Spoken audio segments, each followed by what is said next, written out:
is attending today. This is to kick off Digital Gala Week. We are recording this and we'll make this available on YouTube so that anybody who missed it and wants to come in will get a chance to view and hear our update. So welcome. This first group is there's about 35 of us or so that we're expecting. But during the course of the week, during the 16 events we have coming up, we're expecting hundreds of people. We've had a really good response. But be patient with us if we had any technical difficulties. This is our first time doing something on this scale. So instead of Gala Day on a Saturday, which would have been this Saturday, it's Digital Gala Week. So welcome. And as our custom, the master normally begins with an update on what's happening at the college and a warm welcome to everybody. Tony, I'll hand it over to you for a few minutes, and then we'll have questions and answers after you and I are done talking, Tony. Very good. Thank you, Bill. So good afternoon, everybody. It's kind of a bit odd for me because I can't see you and you can see me. But as Bill says, this is the start of, unfortunately, a digital Gala Week rather than the Gala Week itself. So all the usual fun and games that we would have been enjoying, in the end of the summer term, I'm afraid is not going to happen. The weather's lovely, but there's nobody around in college at the moment, which is very sad. So there are going to be a number of different events all this week, organised by our development office. So first of all, let me talk about the position in relation to students. So our students have, in effect, had to graduate in absentia. I mean, it was open to them if they had wished to do so to defer graduation, but that would actually have made life quite complicated in terms of, when they would have to turn up, with whom they would turn up, and what would happen when they wanted to come back in a year or two after that to take the MA and so on. So it would have been very complicated. So for the most part, if not all of them, have opted to graduate in absentia. So they will have graduated, and that has happened. And what we're going to do instead is that in due course, we'll be able to have an online celebration. We're going to do that later this week, I think on Saturday, but certainly later this week. And then we do plan to have a proper occasion, a proper ceremony when we can do this in person. We will have access to the Senate House in order to do that. And I'm sure that we'll take the opportunity of having an appropriate party in college, which will be good fun. Unfortunately, we don't at the moment know when that's going to happen, but I promise you it will happen.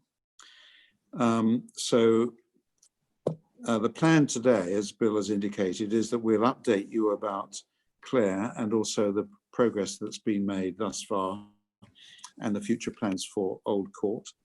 On the college front, of course, this has been a hugely demanding time for everybody, students, staff and fellows, especially for those, and I'm sure there are people amongst that list and others of you who are looking and watching, who've actually suffered some personal family tragedies. And obviously we're very sympathetic and we're very sorry for what you've had to go through.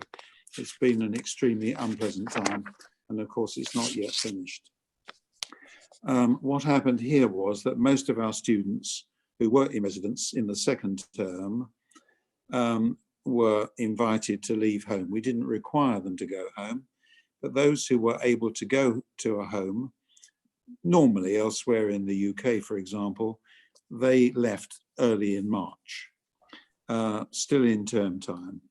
And then in the event, we couldn't have them back because there was no physical presence for teaching in the summer term because of the prevalence of the virus.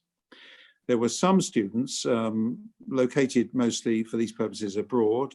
So there may have been students from Italy or China who simply couldn't get home or simply don't have some other home to go to at the moment for whatever reason. And that's a very small cohort, and they stayed in Memorial Court. And that has worked very well, but it's been a complicated time, but that's how we dealt with it.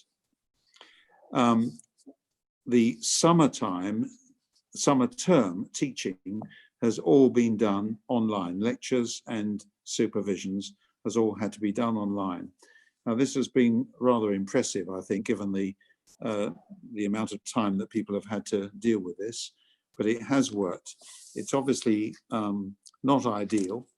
It's been very tough for everybody, especially, if I may say so, for our students. It's been a very stressful time for them, but people have coped, manfully, or maybe I should say womanfully, but they have certainly dealt with it in a brilliant and very grown up and mature way.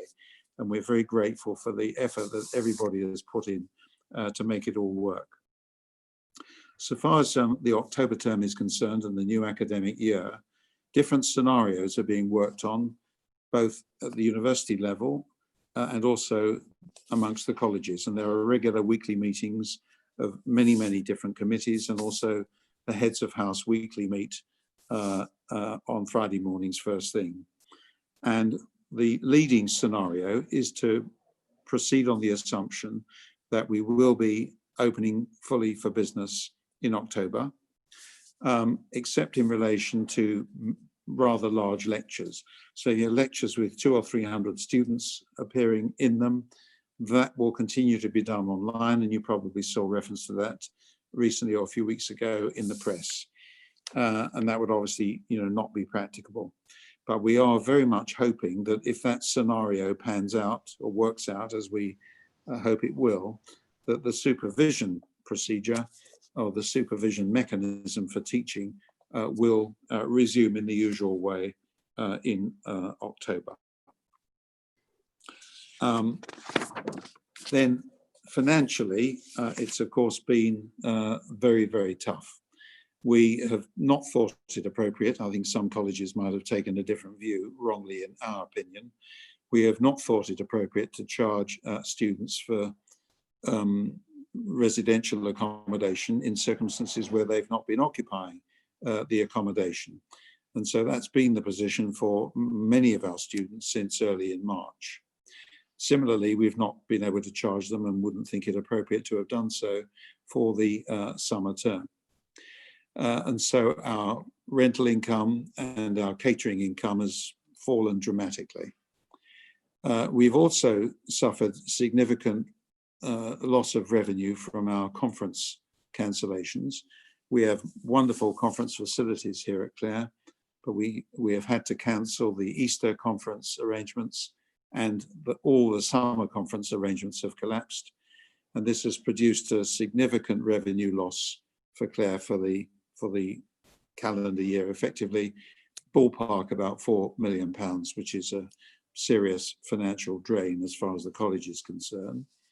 At the same time, we have responded with a variety of economies, including pay and hiring freezes. And we have done our very best, and I think successfully, to avoid making staff redundant wherever possible. And we've been very focused upon that. Now, many of you watching, and many others as well, have contributed towards 2 emergency funds that we've established. And your generosity, taken in conjunction with the government's furlough scheme, has greatly helped and improved the financial impact that we have suffered. Since the beginning of May, more than £150,000 has been given to 2 emergency funds, one supported by our fellows, and the other by alumni and friends and staff. And I'm sure there are people on this call who have supported us, and for which I'm very grateful.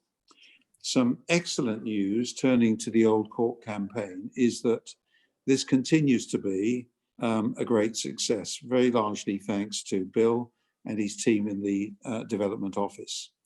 Since the formal launch of the campaign last year, we've raised £19 million of the required £25 million target. The global cost is ballpark 41 million, but the difference between 25 and 41 has been made up by the college and the excellent work done by our Bursar and our investment committee and our finance committee as well. But the Bursar has done a terrific job in nursing our resources and the cash in particular. Now, the works are being done in phases, and Bill is going to give you an update shortly after I have spoken.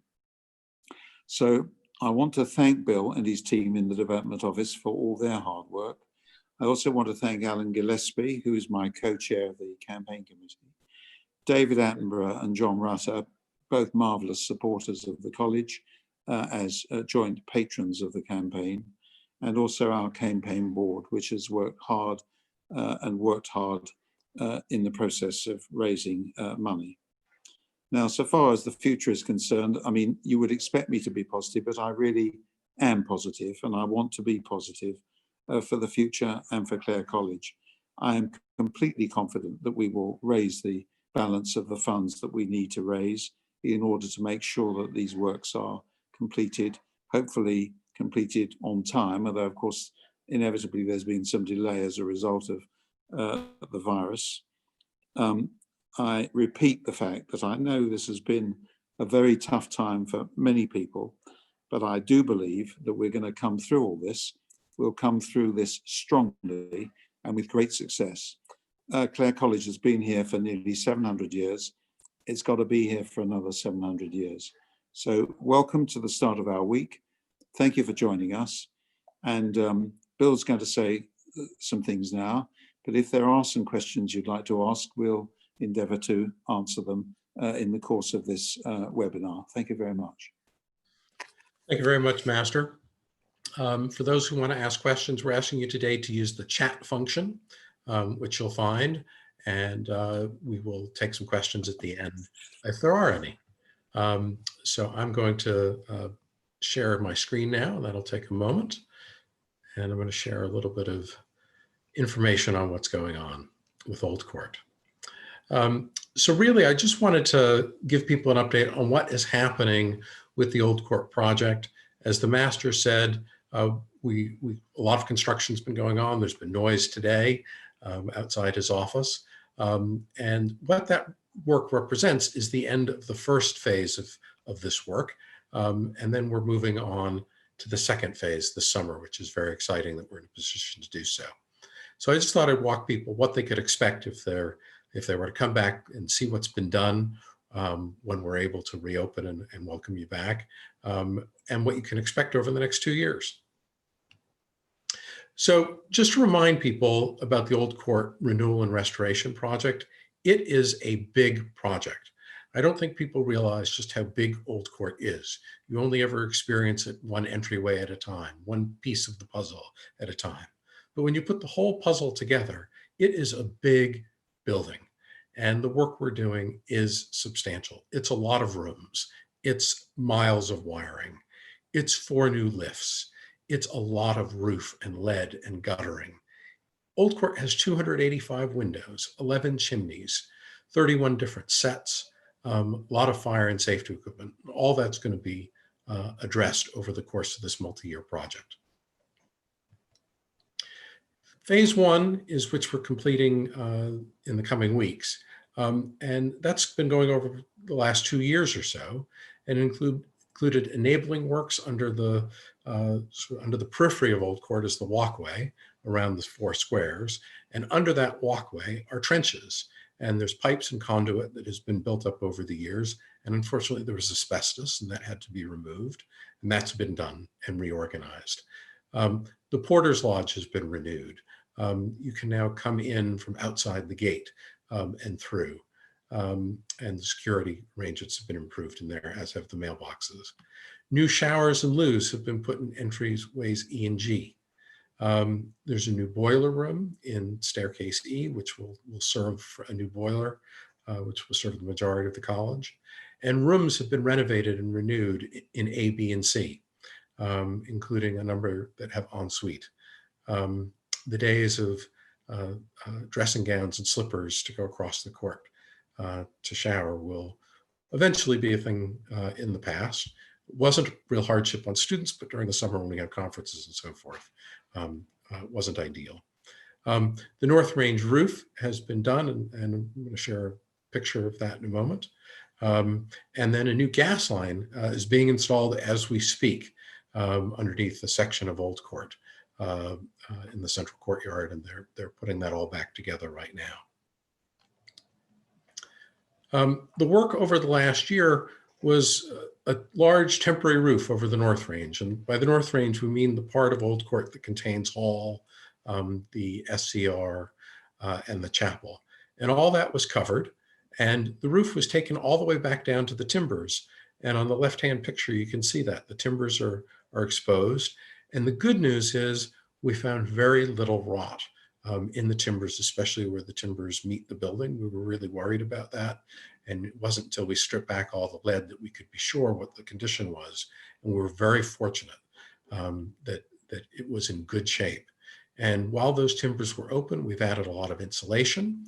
We also recycled the Collie Weston tiles where we could. Even larger ones that had deteriorated, we were still able to reuse on the smaller courses.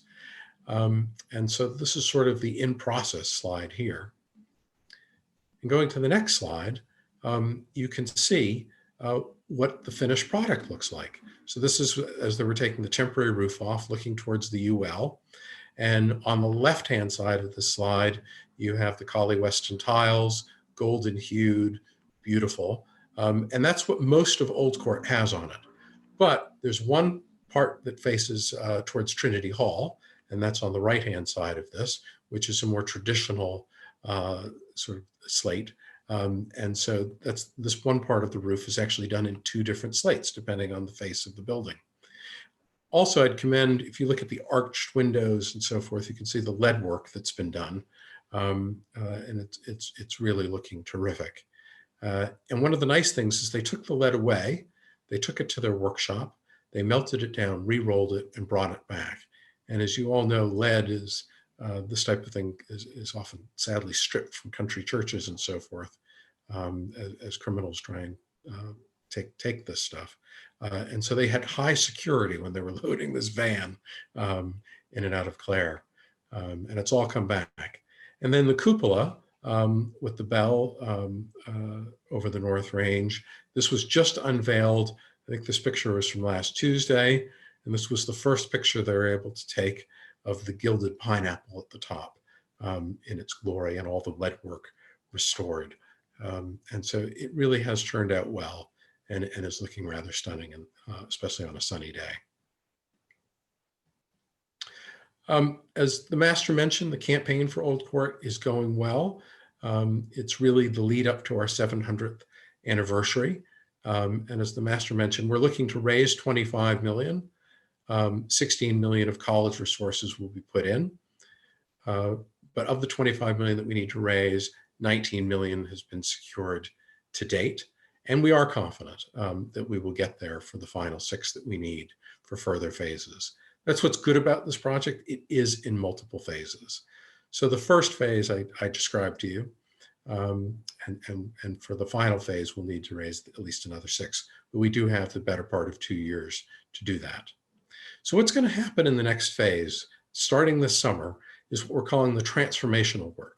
And this is really the extensive work between the Trinity Hall wall and the existing fabric of Old Court. And this is the new River Room Cafe. And you can see this is a very long section of building leading down to the river. And it's going to be substantial space that has been really underutilized in the past. But it's also this section of building here, which currently is a bit of add-on buildings that have been done over the years. Some of that's going to be stripped away and it's going to be replaced, and it's going to provide a new fire escape for that part of the building, which has been lacking, but it's also going to provide really good accessibility features, including a proper lift that will feature the balcony, the Fellows Library, the SCR, which will make that space much more accessible all the way down into the Buttery. And it will be a really civilized way of welcoming people who have mobility issues into the building. This is the latest rendering of what the River Room will look like. Again, substantial new social space. And it'll mean from the river all the way to the end of Trinity Lane, all that space will be devoted to student space, whether it's the existing JCR, the new River Room, the Buttery, all that will be student space. This is that part of the building as it looks now from Garrett Hostel Lane. And that's what I was showing you with the new addition. And that's what it's going to look like afterwards. So the big blue arrow is over the new stairway. The brick column with wood is the new lift. And then there's this glassed-in walkway, which will make it so that you can go from the lift to the balcony level and to the SCR. And this is what that walkway is going to look like, with actually a rather good view over Trinity Hall. It will maintain all the natural light coming into the SCR, which is good. Right now, there's actually a flat-roofed building that comes right up to the lip of those windows, and this will introduce a more natural elevation there, which will be an improvement. This is on the ground floor, where the sort of curlicue stairs are going down to the buttery now. There'll be a straight stairway, and you can sort of see this is looking sort of over that stairway going down. So there's some stairs just below you in this picture, and then across to the lift and so forth. And it's timber, and that's the exterior brick of the building as it is now that you see on the left there. And then that's the new addition that will help with the circulation space. So it's going to be an improvement overall. So that's the project. Old Court is going to look on the same on the outside as really it always has from almost every angle. But if you want to learn more about how the project is going to look and go for a virtual reality tour, this is our website about the Old Court project and the campaign. So just Google campaign for Old Court, and this will come up. And there's all sorts of helpful and useful information, including a fabulous speech that David Attenborough gave here last year on this night, a year ago tonight. And it really was an inspiring talk. So I commend to you to look at that. And I just want to say thank you. Thank you for all the people who've had to put up with college walkways being closed. It hasn't always been easy to get through, and it's not going to be that easy to get through over the next couple of years. Thank you to all those who've been supporting us with the emergency fund, with the campaign for Old Court, with reaching out to students and signing up for our jobs and careers advice network. We're going to be doing a jobs week, a careers week for the students next month. And a lot of people have responded to a special survey that we've done over the last month. And so we're getting all that in place. So we're really grateful for everybody's involvement. And I hope everybody enjoys this week. 16 different talks. It's going to be very good and a lot of fun. And now, Master, I'm going to check in with Nancy and see what some of the questions are that have been coming in, and see what people have been asking. Looks like we have one question so far. I'm just going to take a look at it. Tracy asks, bear with me for a second.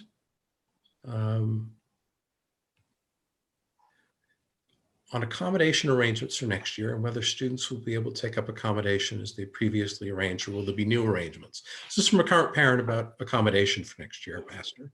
And I think you with a standing committee have been spending a lot of time looking at the accommodation arrangements for next year.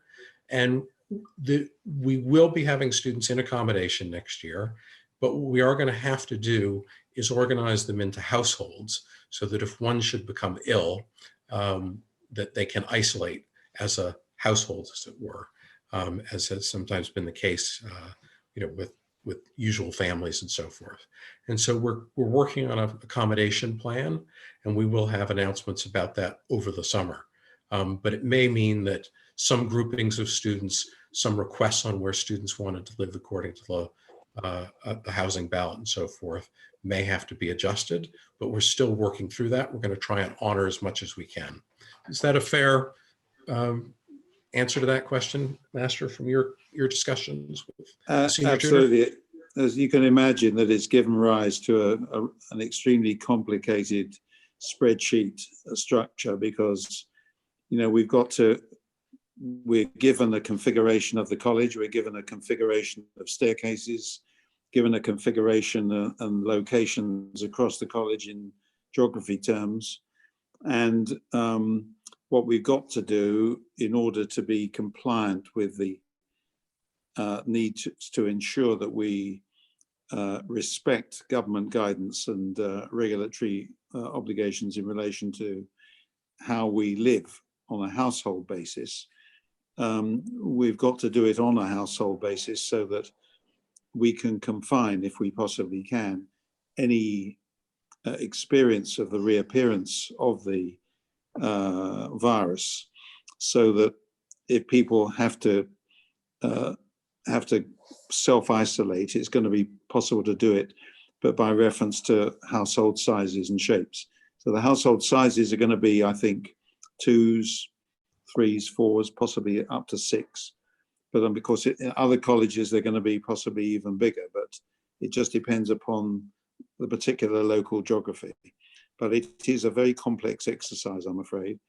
And it's not going to be practical to say to people, well, we'll ensure that you're with your friend X, Y, or Z, because it just isn't going to work like that. It would just become much too complicated. But that process is still being undertaken, and we're working through it, but we're not there yet. There was also a question, and alumni will be interested to know about this as well, with catering arrangements at that time. So with catering arrangements, the situation is going to be that Hall and the Buttery are closed, and we are erecting a temporary dining room and servery in Old Court, on the south side of Old Court, for the next 2 years. The students have been aware of that arrangement over the last year or so, but we will be putting that into place. And during the phase that we're in with the pandemic, we'll have to ensure social distancing. Some of the meals may be on a grab and go basis. We'll have to take advice on what we're able to do in terms of anything like a formal. I think all that remains to be seen, but we will have a substantial dining facility to replace the one that goes offline during the renovations. Had a nice message from somebody just saying, Godspeed to us, Tony, on all the good things that have been done. When do we envisage Old Court accommodation being available again? Well, actually, some accommodation will be available in Old Court this year. A and B staircases will be coming back online in their renovated form.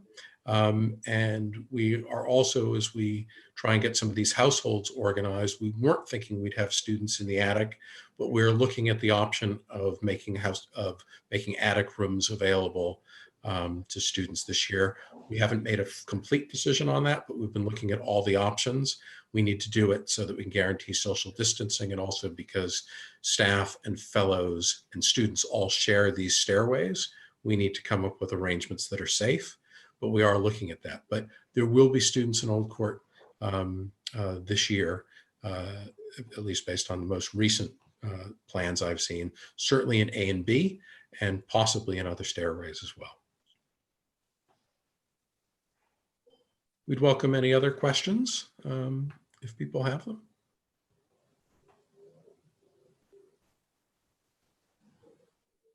I think those are the questions we had, Tony, and really grateful to everybody for taking part this week. Do enjoy all the sessions. Please come to the ones you can live. Please come to things that you'd like to watch again on YouTube. We'll be pushing out all the information about that. And thank you for bearing with us on everything. And it's a real privilege to have you with us. And we're sorry we can't do it in person. We promise to get everything back up and running as soon as we're permitted to do so. Thank you all very much indeed. Thanks a lot, everybody. Thanks, Bill. You're welcome. Goodbye.